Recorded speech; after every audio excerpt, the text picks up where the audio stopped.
Puji Tuhan, salam sejahtera, salam jumpa kembali bersama dengan saya, Pendeta Denny Lumempo dalam acara Pancaran Air Sorgawi.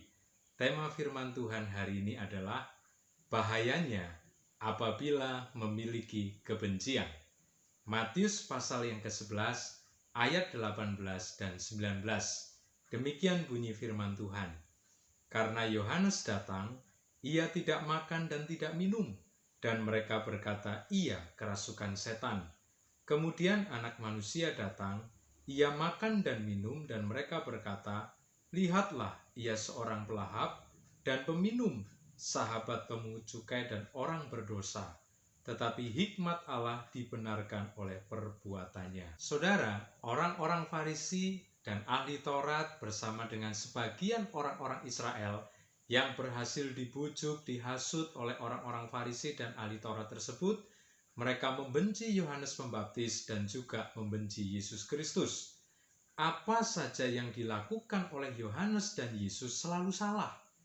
Kita lihat tadi di ayat yang sudah kita baca, ketika Yohanes Pembaptis tidak makan dan tidak minum, dianggap dituduh kerasukan setan.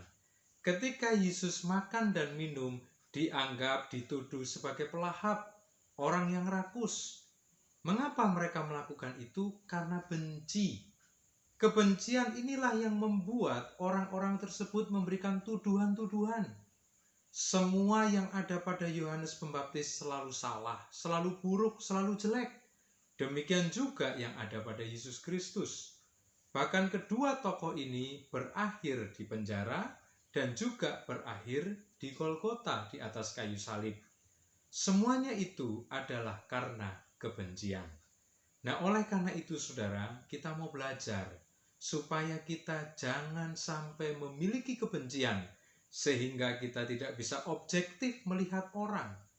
Kita selalu menilai orang lain itu buruk.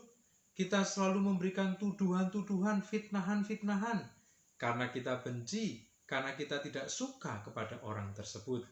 Seringkali kita mendengar dalam percakapan-percakapan, oh ada orang yang kaya raya, lalu para pembencinya berkata, itu kan karena main dukun, itu kan karena korupsi, itu kan karena dekat dengan penguasa, dan macam-macam lagi tuduhan-tuduhan yang disampaikan.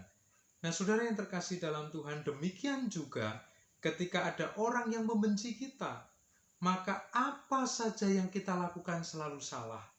Bahkan yang baik yang ada pada kita tidak pernah diakui sebagai sesuatu yang baik.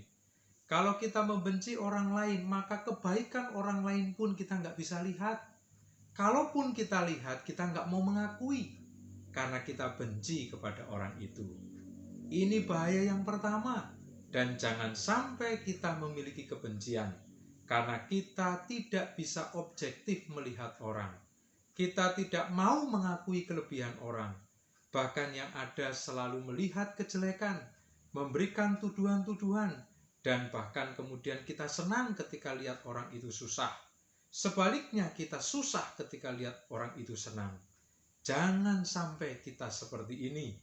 Oleh karena itu, jangan kita memiliki kebencian. Yang kedua, saudara, yang bisa kita peroleh dari kebenaran firman adalah ucapan firman yang disampaikan oleh Yohanes Pembaptis. Ucapan firman yang disampaikan oleh Yesus Kristus ditolak oleh mereka. Padahal yang disampaikan adalah kebenaran, seruan untuk bertobat yang disampaikan oleh Yohanes Pembaptis. Dan juga ajaran-ajaran yang disampaikan oleh Yesus Kristus sungguh hebat, sungguh istimewa. Yesus menyampaikan hukum-hukum kerajaan Allah. Yesus menyampaikan hukum kasih. Yesus menyampaikan kebenaran firman. Tetapi karena orang-orang itu membenci Yesus, maka kebenaran firman ditolak oleh mereka. Petunjuk, nasihat, masukan, teguran yang berguna untuk orang-orang Israel pada waktu itu ditolak karena mereka membenci kepada dua tokoh ini. Nah, saudara yang terkasih dalam Tuhan, seringkali hal itu bisa terjadi dalam diri kita.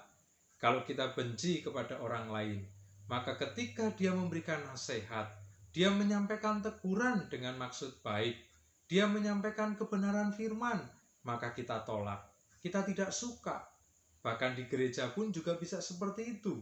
Ada pengkhotbah-pengkhotbah yang tidak disukai oleh jemaat, meskipun yang disampaikan adalah benar, tetapi jemaat tidak mau membuka hati. Jemaat menolak kebenaran firman. Kenapa? Karena tidak suka, ada kebencian kepada orang itu. Oleh karenanya, jangan sampai kita memiliki kebencian.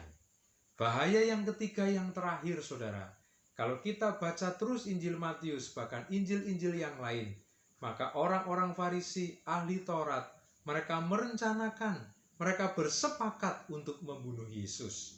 Kalau orang sudah dikuasai kebencian, maka yang muncul adalah niat jahat. Orang itu bisa melakukan perbuatan jahat. Mereka tidak berpikir panjang. Mereka ingin supaya orang yang dibenci itu mengalami celaka, mengalami kehancuran. Dan ini yang jangan sampai terjadi dalam hidup kita. Ada orang-orang yang benci, yang ingin menghancurkan perekonomian orang lain, ingin menghancurkan masa depan orang lain, ingin menghancurkan rumah tangga, keluarga dari orang lain, ingin menghancurkan pelayanan orang lain. Ini semuanya berawal dari kebencian. Jadi jangan sampai kita memiliki kebencian, karena bisa membuat kita memiliki niat jahat, bahkan berbuah perbuatan-perbuatan jahat. Demikian firman Tuhan yang dapat saya bagikan. Kiranya menjadi berkat bagi kita semua, dan saudara bisa share seluas mungkin supaya kebenaran firman juga bisa menjadi berkat bagi orang-orang lain. Sampai jumpa kembali. Tuhan Yesus memberkati kita semuanya.